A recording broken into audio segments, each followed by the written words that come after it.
Hey guys, so funny story, I just recorded like 5 minutes of this presentation and then accidentally bumped something on my computer. So if I sound like I'm speeding through, it's because I already said it to my computer once, but you weren't here to hear it. So for my first text report, I did technical theater for non-technical people, written by Drew Campbell. So this is on the recommended reading list for Stephanie's design class, for those of you guys who are in that class as well, which is why I was really drawn to this book when I saw it in Lori's classroom. I did borrow this from Lori, so if anybody else wants to take a look at it, I'm sure she would be more than welcome to give it to you, just like she gave it to me. And it was, I think it's a really great resource. This is technically my my textbook tech report, because this is the book that they use at Wando for their technical theater class. That's what Lori told me, so that's why I'm doing it as a textbook. But I'm just gonna kind of go through the points of like what we were supposed to write about the text report for this kind of talking portion, because I feel like that would be the easiest way for everyone to understand. But the readership is not necessarily students. It doesn't have to be high school students, it doesn't have to be college students. This is a great resource for anyone who's doing any sort of production that needs to just kind of go back to the basics. And I think this is a great resource, not only as a textbook, but also as a teacher if you're interested in that kind of niche, middle of the road theater of one kind of school.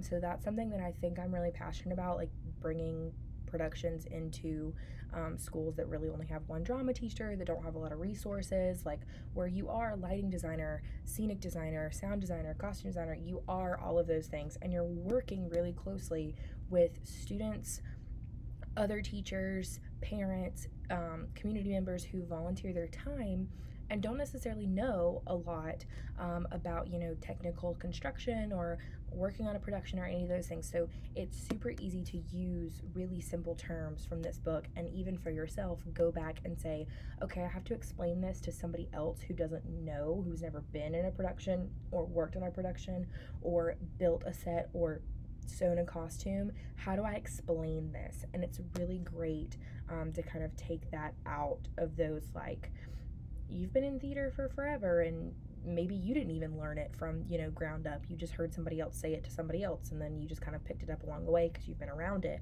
And that's really what I found going through this book, is that I knew a lot of these terms in a very general form because I've been in a theater environment for the past 6 years, and then plus beyond that in high school. But I didn't know a lot of the background. I didn't know a lot of the kind of ground up knowledge that was explained in this book, so that was really awesome. So that's kind of like intended readership. I think it's really open, and it has a lot of like benefits for a lot of different groups of people. So for the summary of a text context, I'll just show you guys really quick the table of contents. So it has a few general chapters in the beginning that I'll talk about a little bit more, but it also goes through more specifically with some of the more like, it has a chapter, at least one chapter per each kind of like technical area. And then even over here, you can see it gets super specific with like costume design and then tools of costuming, shopping, draping, stitching. So that's super important because it gets down into really like the nitty gritty stuff if you're trying to actually build something. But I think that a lot of these chapters are really great because it talks about theatrical production in a very open way. So it's not just purely like you are putting on a play. It is, maybe you're doing a dance, maybe you're doing a dance performance and you need certain things, or maybe you're doing an opera and you need certain things. And also it gives a lot of different options for production level and production value. So it talks about renting, it talks about building, it talks about, stock pieces, it talks about all that good stuff. So you can use information from this book no matter what your production value and your kind of budget is. You can kind of go through and glean important pieces of information because it kind of goes through all of those, kind of levels of scale. Just a couple of important things that I got from the book, kind of, I guess, into personal evaluation, even though that's kind of been thrown in there this whole time. Um, I think the most impactful chapters of this book, for me at least, whereas like some of the more specific stuff I think I would go back and reference later if I needed to know some very specific information, like, oh, I'm building this thing, let me go back and look in this chapter and see if I can, like, recognize that vocabulary, or, oh, I forgot how to do this, like, or what this is called. I would reference those chapters back, later. But I feel like in general, if you want to pull some chapters maybe for your students, if you don't want them to read this whole thing, the first chapter is really great. It's literally breaking it down, who does what. And you think that you know that because you have been in theater. But I was reading it and I was like, oh, I didn't actually know that that had a name, because at the theater I came from, this person did both those jobs, or these two people split that job, or whatever, because every theater is a little bit different. So knowing all the professional names and jobs and what exactly they do, and also the great thing is it's like who to take your questions to.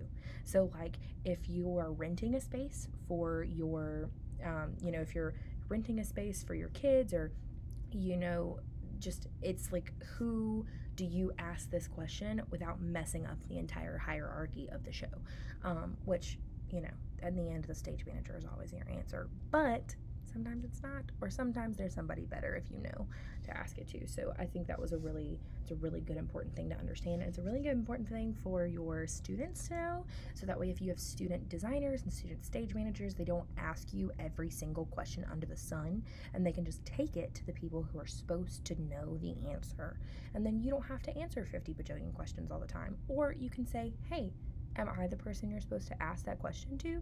And they'll be like, I don't know. But then you can tell them, look back at this chapter that we read. Who are you supposed to take that problem to? And it would be great. I think it's kind of a great intro, even if not for a class, like just if you're after school production, like it's literally like a few pages worth of a chapter. Like make them read it so that they know what their job is and who to, like, what to call each other. I think giving kids like a more professional sense of theater from the beginning is super important, even if kind of jobs are combined. I think it's good information for them to have. But on top of that, the second chapter is called Touring New Spaces, What to Look For. So this is something that we don't often think about as students of theater. For those of us who have, come from different undergrads or did theater in high school or whatever, like even if you're directing a lot of that time or producing something through an organization or as a student or for a class, your spaces are set. Like you don't have an option of like, there are only 3 performance spaces at this school. This one is booked this time, this one's booked that time, this is where I have to do it, or because it's this production and this is the level of like clearance or hierarchy or authority, for lack of a better word, that I have, this is the space that I have to use. So that's something that we don't really have to think about a lot. But then when you're a teacher, if my high school did not have a performance space built into it. We had a county auditorium that serviced 10 high schools, every middle school, and every elementary school in the county. So if you wanted to do anything above and beyond your once a semester 3-day performance slot, you had to outsource somewhere else to be. So if you want to do a production in your cafeteria, if you want to do a production in your gym, if somebody's mama knows somebody who works at a church and you want to use their sanctuary, like there are places where you can do productions. If you want to do a coffee house poetry recitation night, or just anything that you want to do, you need to be able to go into a space and say, okay, this is what I need, this is what I'm looking for, and this is what this space has. And that's a great chapter to break down those requirements. And it even goes down to tell you like what you need to bring with you, like things you wouldn't think about, like a flashlight if you want to look at something that's like under something. Like you'd never think about that. I would have never thought about that. A camera, although we all have cameras on our phones now, so that's the difference in 2004 and today. So the last chapter that I kind of just want to go into specifics about that I think is really great. Oh, it also has a chapter on stage management, which I think is really great because that's something that I feel like doesn't get broken down a lot to students, and definitely could have helped me in my past life. Um, but there's just some more general chapters that I think would be really good resources. You know, things you should know, things you should own. It has a glossary of every word that's used in here. That's all the important words and terms are highlighted, and then they're connected to the glossary in the back. But and the last chapter, it says, it's chapter 14 is the essential things you should know and things you should own, and it goes into things every theater person should know, every show person should know, and every show place should own. So it's like those types of things where it's just very clear and concise of like, if this is your role, this is what you should own and this is what you should do. This is your role, this is what you should own and this is what you should do. And even place, because when I am not going to have any idea of how to stock an auditorium, if I don't have a Stephanie at my school, I'm not going to know any of those things. So right here, this is what you can, use it for. But I guess I checked, majority of those boxes. I think this is a good read. I think I think there are certain, like I said, the general chapters I think should be read in completion. I think the more specific chapters can probably be separated down into, you don't have to constantly you don't have to maybe read them all the way, you could skim them.